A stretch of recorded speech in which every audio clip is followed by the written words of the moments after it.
kita Iya, betul. yang mau ikut lomba ranking 1 dengan hadiah menarik yang sudah disiapkan. Iya betul, menarik banget nih.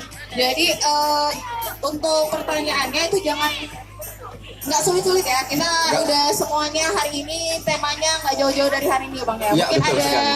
kalau dulu di SD kisi-kisi ya, kisi-kisi. Nah ini mungkin Bang Adi punya kisi-kisinya nih Bang Adi. Silakan. Nah, kalau kisi-kisi yang pertama, kalau adik-adik tadi dengar apa yang disampaikan Pak Munir, pasti adik-adik bisa tadi jawabnya. Karena salah satu soal yang nanti ditanyakan adalah yang sudah disampaikan oleh Bapak Muhammad Munir yang tadi. Betul banget. Ada lagi nih nggak Bang? Ah, kalau mungkin seputar PLN, kami mau tanya nih, tahu nggak tanggal berapa batas pembayaran rekening listrik setiap bulan?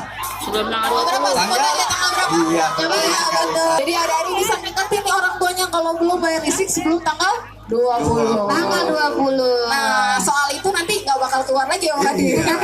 Karena jawabannya udah Betul. ketahuan ya. Oke,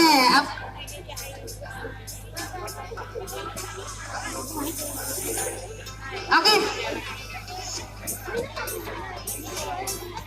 Oke, boleh. Untuk bapak-bapaknya juga yang mau melihat bagaimana bentuk dari SPLU, boleh langsung ke Butia PLN, ada di sebelah Iya, kanan ada di panggung. sebelah kanan panggung. Karena ini mau diresmikan katanya Iya, ya. betul sekali. Jadi sistemnya sama kayak kita ngisi bensin. Kalau ini isi token listrik udah